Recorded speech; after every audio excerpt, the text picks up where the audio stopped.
Olá, meu nome é Daniele, eu sou aluna do Letras, primeiro semestre.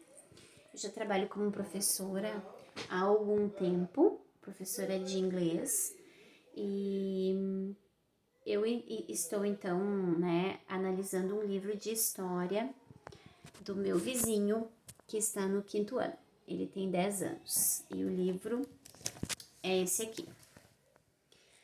Liga Mundo, História, quinto ano. Os autores, então, são Alexandre Alves e Letícia Fagundes de Oliveira. Eu confesso que eu, como professora de inglês, nunca tinha parado para analisar um livro de história, né? E antes de relacionar as perguntas do trabalho com o livro, eu achei que seria difícil responder aquelas perguntas analisando um livro de história. Mas aí, eu comecei olhando o sumário do livro e eu vi que aqui praticamente eu encontrava todas as respostas. Aí eu fui folheando o livro, vendo as atividades que o meu vizinho já tinha feito, né? E mais ou menos entendendo a forma como o professor trabalha. E eu vi que tá tudo ligado e que as perguntas fazem completamente sentido, né?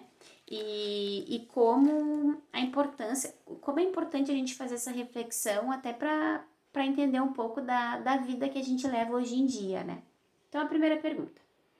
Características que evidenciam o modelo de formação dos sujeitos e das sociedades. Na verdade, o livro como um todo, né, fala e evidencia esse modelo de formação dos sujeitos e das sociedades, porque ele começa falando do início da civilização.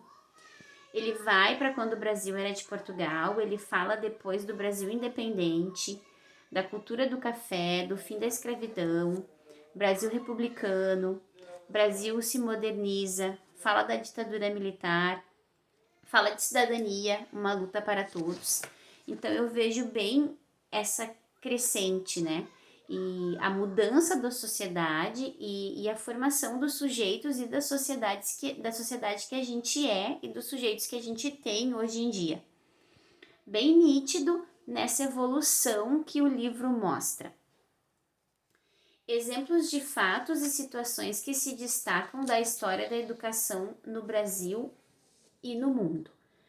Não tem nenhum item que fala exatamente de história da educação, né? Mas como a pergunta fala de fatos e situações, em todas as épocas mostra, mesmo que subentendido, como a educação se dava, né? Como, por exemplo, como a educação se dava lá na época dos jesuítas, né?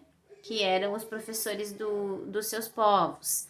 Então, cada época tratou um pouquinho da educação, né? Do quão importante a educação era na época, para a época, se era, se não era.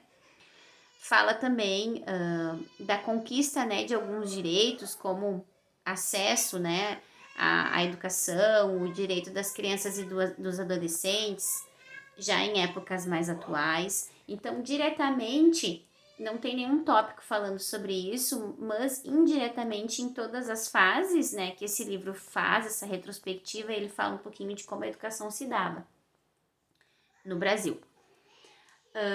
E no mundo também, né, porque muitos desses povos vieram de outros lugares, como fala ali da parte do descobrimento, como, por exemplo, o Brasil quando era de Portugal e como que se dava naquela época. Então, como que os portugueses viviam lá foi a forma como eles trouxeram para cá. A existência de um diálogo interétnico exposto implícita ou explicitamente nos textos do livro observado. O diálogo diz respeito às relações e trocas entre os vários povos e etnias diferentes. Sim, né? Então fala do negro, né? Fala, na época da escravidão, fala dos índios, né? Na época do descobrimento. Então fala sim dessa questão da etnia e também das heranças que a gente tem desses povos até hoje, né? E existe sim um diálogo interétnico exposto, né? Eu até diria que é explicitamente, porque fica bem claro, né? Como que essas relações se davam e como que elas refletem uma na outra, e nessa questão da linha do tempo, e como elas refletem hoje em dia na nossa vida. O livro expõe contribuições dos povos e dos fatos históricos na constituição dos modelos de formação do sujeito e na instituição do conhecimento. 100%, né? Eu acho que, como foi comentado lá, a gente vê muitos aspectos da nossa sociedade hoje em dia que são herança de tudo que foi construído. Então, eu diria que sim, que as contribuições desse povo nos costumes, na alimentação, são a herança, né, que eles nos deixaram, algumas que se mantêm bem fortes, outras que foram adaptadas com o tempo, com a mudança dos hábitos das pessoas também, mas sim, isso fica bem claro, tá? E nas instituições de conhecimento também, né?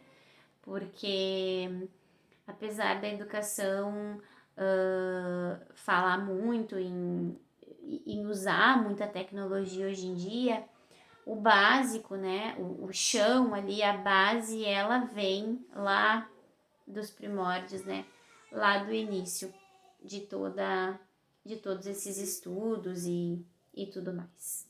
Obrigada, Daniele.